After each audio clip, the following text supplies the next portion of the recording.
The theme for the third technical session is Role of Police as First Responder in Disaster Risk Reduction. Our third speaker, Dr. Satish Kumar, Commandant, SDRF, UP.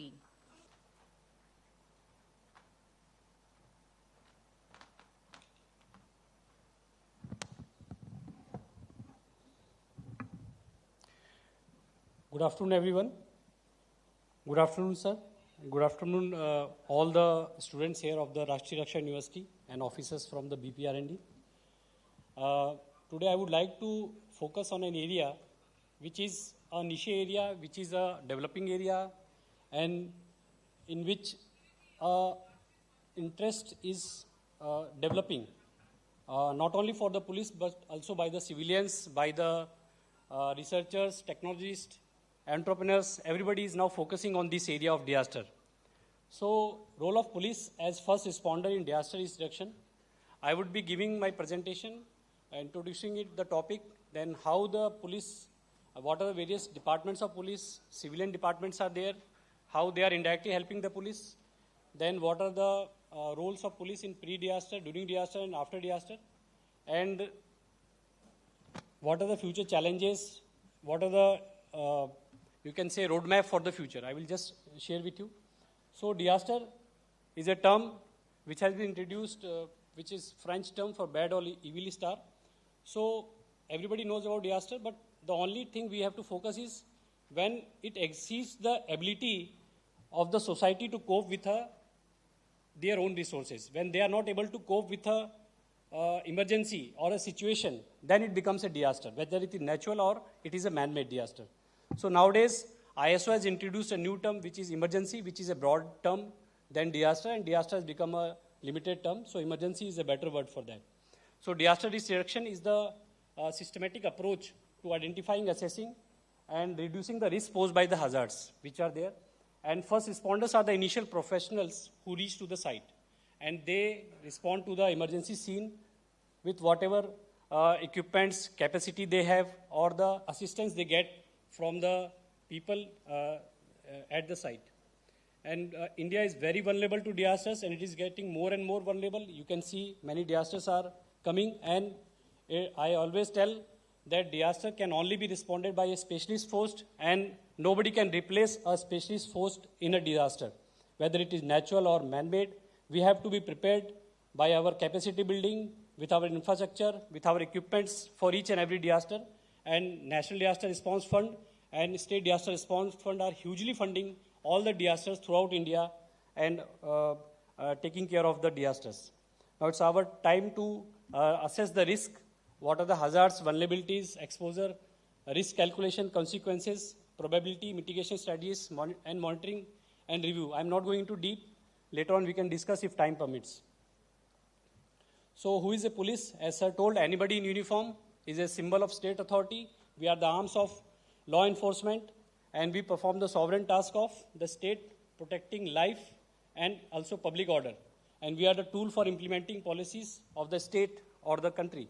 And the most important thing which sir told, that we are the trained and disciplined human resource. So we can be utilized at any point of time during a disaster or any other eventuality or emergency. So police plays a central role in disaster preparedness, response and recovery. And I'll tell you what are the various departments of police which are part of the disaster. We can see NDRF, SDRF, Fire and Emergency Services, UP 112, which are the first responders. They reach to the site. They are the first responders many times.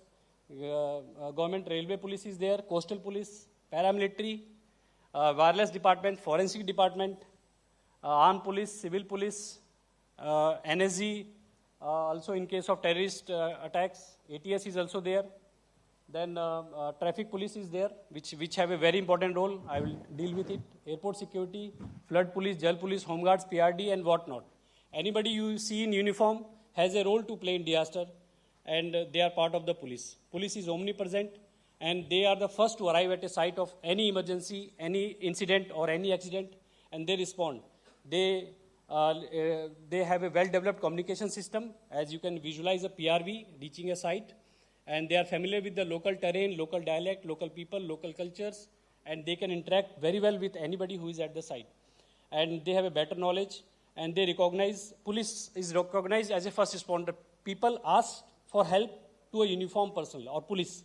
And our discipline, which is the first, which stands us out in a crowd. So NDM Act was introduced in 2005, and three-tier structure was introduced by NDA by forming the NDMA at the country level, SDMA at the state level, and DDMA at the district level. And where NDMA is supported by the National Executive Committee, as already discussed, and the SDMA is supported by the State Executive Committee, and DDMA is headed by the District Magistrate, and NDMA is headed by the Honorable Prime Minister, and SDMA by the Honorable Chief Minister of the state. And there are financial arrangements also, which I already discussed, National Disaster Response Fund and State Disaster Response Fund. And forces have been formed in the National Disaster Management Act. They are the National Disaster Response Force and State Disaster Response Forces. And the importance of police is that, in general, I will tell you that public safety, they take care of the law and order, they coordinate with various civil agencies, and the most important is the search and rescue of the people at the site of disaster. So I will discuss it in three phases: pre-disaster, how police is functioning in disaster management, during disaster, and after post-disaster, how they are helping in the rehabilitation and response. So before disaster, the most important thing is the capacity building of the police, giving training to the police, and not only police, we are also giving training to the various volunteers, civilians, Aapda Mits, NCC, Nehru Yuva Kendra Sangathan, Bharat Scouts and Guides, as well as local panchayat leaders, as well as various other civilians who come under the contact, like school safety programs also. NDRF and SDRF regularly go to the schools and make the school children aware about the various types of disasters, do's and don'ts. Pamphlets are also given, and they are trained in the disaster. Then, most important thing is that we have to develop the SOPs, standard operating procedures for dealing with various types of disaster, whether it is chemical disaster, biological disaster, whether it is nuclear disaster, various types of chemical disasters, fire emergency, flood disaster, whether it is a GLOF, whether it is a cyclone, whether it is an earthquake, whether it is a high building rescue, or it is various types of disaster. We have to develop an SOP and make every person accountable for their role in the disaster, what they have to do. And this should be, this is already done by the National Disaster Management Plan, State Disaster Management Plan, and the District Disaster Management Plan is there. As well as every organization has a disaster management plan. I have seen railway disaster manuals, SOPs, and various other organizations have their own disaster management plans. SDRF Uttar Pradesh also has made the SOPs. Then we have to make the people aware that what is a disaster, how to identify a disaster, and what to do and what not to do during a disaster. Yes, sir. And infrastructure has to be developed for various disaster response, like the disaster response centers. Awareness of institutional mechanisms like incident response system should be there. Then identification of various coordinating agencies. Interagency coordination should be there, like UN is there for INSARAG, International Search and Rescue Advisory Group. Communication plan should be there. Common Analytic Protocol has come. And then identification of hazards and vulnerabilities should be there. And moreover, we have to identify various buildings or disaster-prone areas. Micro-zonation mapping should be done of various disasters. Resource mapping is there in India Disaster Resource Network website. So we can assess the various types of resources we have in a particular area. Traffic plan should be there for taking out the victims and the ingress of any force towards the disaster site. Security plan should be pre-formed. Equipments and vehicles should be procured before a disaster, because we cannot deal with a disaster without good equipments and vehicles. Tabletop exercises, mock drills, community confidence building programs, familiarization exercises should be done. Like in UP, before a disaster, before a floods, we always pre-position our team. It should be done. Intelligence collection is a very important point. There are various types of training in disaster which can be given, which has to be given to a team so that they become an expert. I'm not going in deep into it. And various types of organization, I already told. IMD is there, CWC is there, BARC, Health Department, Electricity Department, SDMAs, NDMA, various armed forces are there. So during disaster, we have to take care of the law and order, cordon the area, make a crowd control, and media management should be there, videography to be done, and traffic plan should be there. And then we have to start the response and evacuate the various victims from the disaster sites, and their safety and physical protection should be done. CCTV cameras, drones can be utilized, and moreover, crime investigation teams can be reaching to the site if it is a sabotage is suspected there. Identification of dead, injured humans or animals can be done, and liaison with the civil administration experts also, whether they are forensic experts, disaster experts, chemical experts, is also done by the police. So security is to be given, and counseling of the victims and their families can be done. Family liaison officer can be there at the site, and after emergency, debriefing can be done. It should be done every time. Psychosocial counseling of the victims as well as the rescuers, because post-traumatic stress disorder is a emerging thing which was not known earlier, should be done. Selection of beneficiaries with the help of the police verification is always done, and person with special needs are assisted, given assistance by the police. Relief distribution assistance is given by the police. Even transportation is done by the police. And restoration of critical infrastructure, security is given to the forces which are there. Safe exit of people, feedback and assessment is taken. Contingency planning is done by the various forces. Preparing the case studies, a very important thing. After each and every disaster, we should prepare a case study, and then we should publish it. Then ensuring law and order, and then accommodation to the needy ones can be helped. So I can just in a brief, I'll tell you whenever we receive an information, then activation of the team is done, control room receives the information, officers at the battalion headquarters are intimated, and then the nearest team mobilizes to the incident site, gives search and rescue, and then there is deactivation, demobilization, decontamination in case of CBRN disasters is done.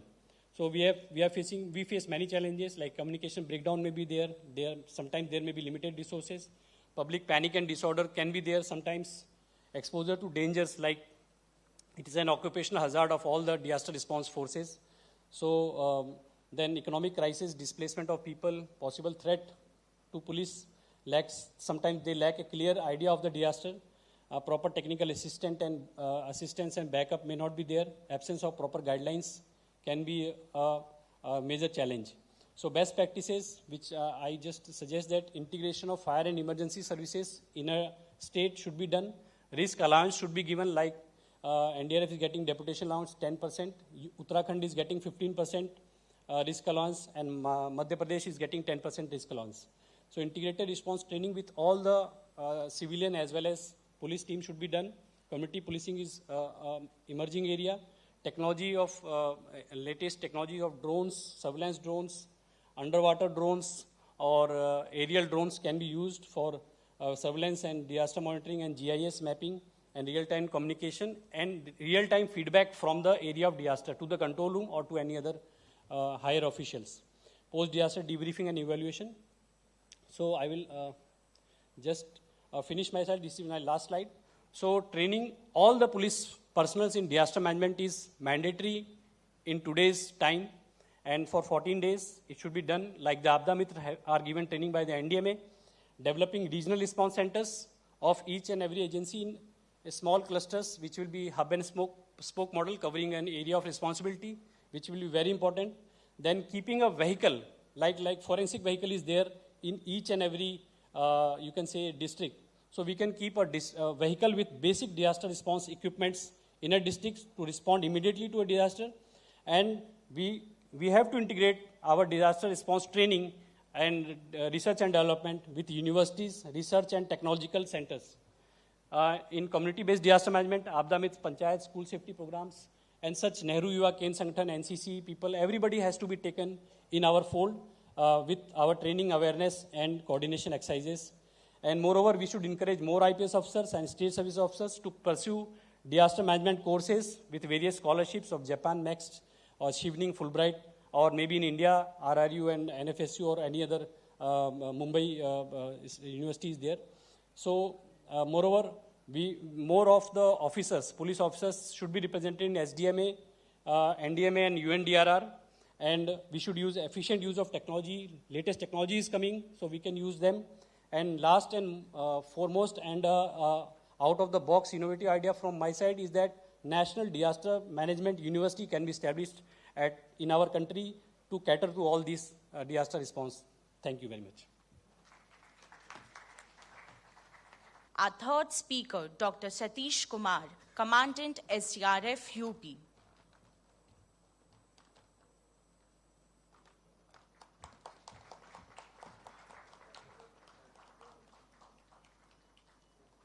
Thank you, sir.